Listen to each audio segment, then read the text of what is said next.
Se está estudiando la posibilidad de sustituirlo por otro gran premio para el mes de octubre.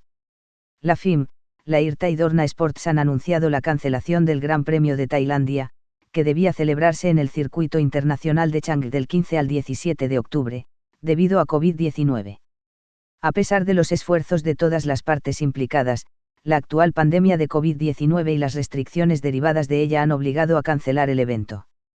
Dice el comunicado. El Campeonato del Mundo de MotoGP de la FIM está deseando volver a competir frente a un público increíblemente apasionado en Buriram en 2022, continúa el comunicado. Actualmente se está estudiando un evento de sustitución, pero aún no hay nada oficial al respecto.